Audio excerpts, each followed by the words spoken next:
परमात्मा सँगमा ज्ञान गुण र शक्तिहरूको रङ लगाउनु नै सच्चा होली मनाउनु हो। 2082 असोज 19 आइतबार 5/10/2025 को अव्यक्त मुरली रिभाइज रहेको छ, जसको ओरिजिनल डेट 3/3/2007 रहेको छ। हामी यस मुरलीमाथि रहेर संक्षिप्तमा चर्चा गर्नेछौँ। यो अव्यक्त मुरली विशेष गरी होली विशेष रहेको छ। होली सच्चा होली, अविनाशी होली, पवित्रताको होली, सदाकालको होली, आत्माको होली। बाबाले विशेष गरी परमात्मा सँगको रङ, ज्ञानको रङ, गुणको रङ, शक्तिको रङ अनि पवित्रताको रङ बारे कुरा गर्नुभएको छ यस मुरलीमा।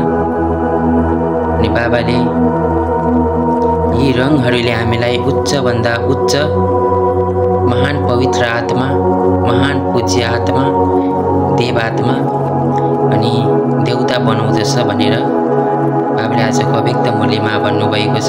र बाबा भन्नुहुन्छ,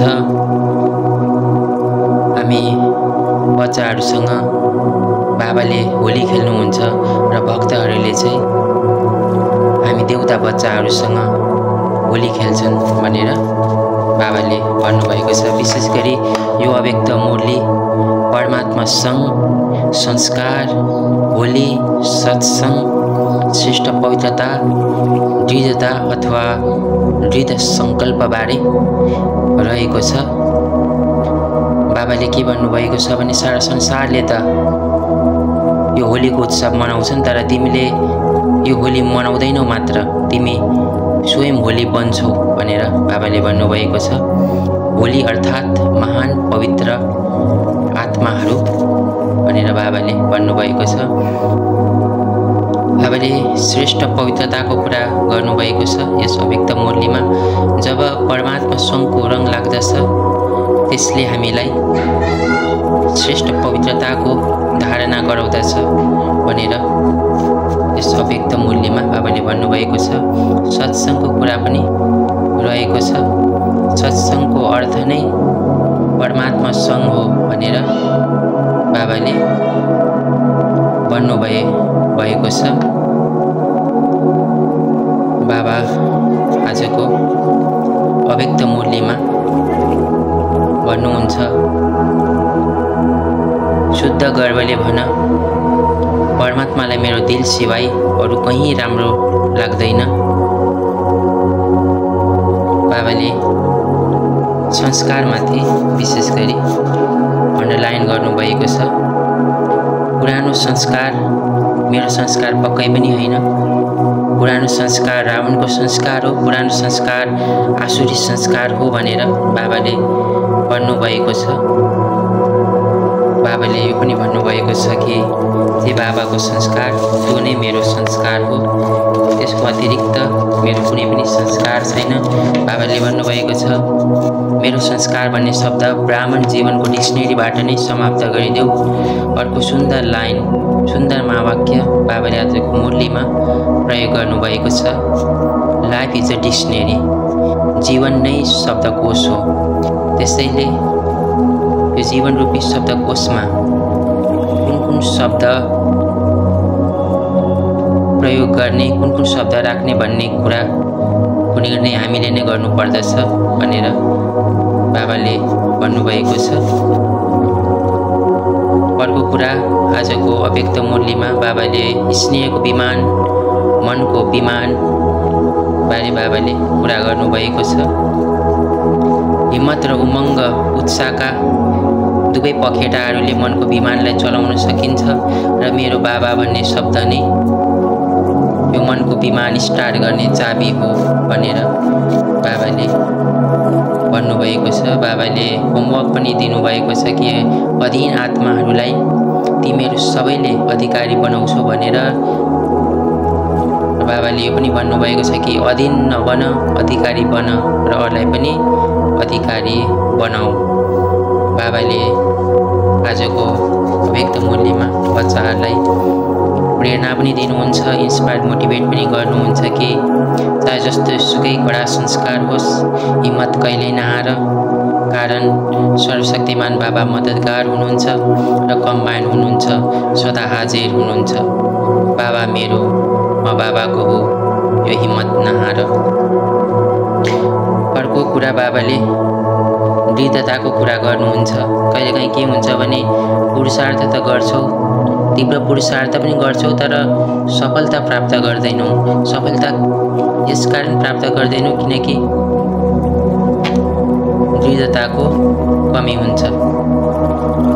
बाबाले सङ्कल्प बारे पनि आजको अव्यक्त मूल्यमा बताउनु भएको छ।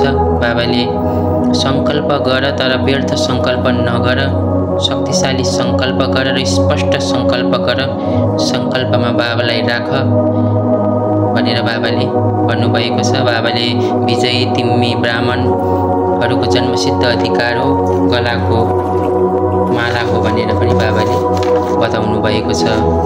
बाबाले तिम्रो हरेक दिन उत्सव हो, यो पुरा सङ्गम यो कुनै उत्सव हो भनेर बाबाले आजको अव्यक्त मूल्यमा बताउनु भएको छ। बाबाले यस वर्षको लागि होमवर्क पनि दिनुभएको छ कि 2 शब्द कहिले पनि नसोच, सोम टाइम र सोमथिङ। कुनै बेला र केही, यो 2 शब्दलाई बाबाले नसोच भनेर भन्नुभएको छ। बाबाले तिमीहरू कुनै पनि काम नगर, केवल 2 काम गर, नाच र गाऊ र मोज गर भनेर बाबाले भन्नुभएको छ।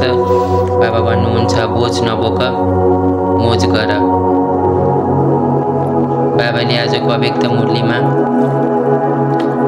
भन्नुभएको छ, जसरी डाक्टरहरूले भन्छन् औषधि छोड, एक्सर्साइज गर, त्यसै गरी तिमीहरू पनि मनको एक्सर्साइज गर, युद्ध गर्न छोड, मेहनत गर्न छोड र दिनमा फरक फरक समयमा 5-5 मिनटको मनको एक्सर्साइज गर, जसले तिमीहरूलाई तन्दुरुस्त राख्छ, हेल्दी राख्छ भनेर बाबाले भन्नुभएको छ। अर्को कुरा बाबाले के भन्नुभएको छ भने ब्रह्म बाबाले लास्टमा जुन वरदान दिनुभएको थियो, निराकारी, निरङ्कारी, निर्विकारी। अब बाबाले त सेवा गर्नुभयो, आफ्नो अन्तिम समयसम्म पनि सेवा गर्नुभयो। अब बच्चाहरूले सेवाको रिटर्न दिनु छ र बच्चाहरूले कसरी सेवाको रिटर्न दिने भने निराकारी बनेर, निरङ्कारी बनेर अनि निर्विकारी बनेर। निराकारी स्वरूप, निर्विकारी स्वरूप अनि निरङ्कारी स्वरूप बनेर बाबा प्रति बच्चाहरूले सेवाको रिटर्न दिन सक्छन् भनेर बाबाले बच्चाहरूलाई भन्नुभएको छ। अर्को कुरा बाबाले बताउनु भएको छ, सदा आफ्नो मनलाई भिन्न भिन्न प्रकारको सेवामा व्यस्त राख, जसको कारणले बोझको अनुभव हुँदैन भनेर बाबाले बताउनु भएको छ। बाबाप्रतिको प्रेम नै सबै कुराको मास्टर की हो भनेर पनि आजको वरदानमा बाबाले बताउनु भएको छ। बाबाले सच्चा होली मनाऊ, पवित्रताको होली मनाऊ, श्रेष्ठ पवित्रताको होली मनाऊ, श्रेष्ठ पुरुषार्थको होली मनाऊ र परमात्मा सँगले, ज्ञानले, गुण र शक्तिहरूले सच्चा होली मनाऊ भनेर बाबाले आजको अव्यक्त मूल्यमा बच्चाहरूलाई बताउनु भएको छ। र विशेष गरी बाबाले आजको मूल्यमा पवित्रतालाई अनि पुरानो संस्कारहरूबाट मुक्त रहेर जुन बाबाको संस्कार छ त्यो नै मेरो संस्कार हो भन्ने कुरालाई आत्मसात गरेर अगाडि बढ्न र दृढताको चाबीलाई हरदम आफूसँग राखेर चल्न बाबाले विशेष गरी बच्चाहरूलाई निवेदन गर्नुभएको छ। ओम शान्ति।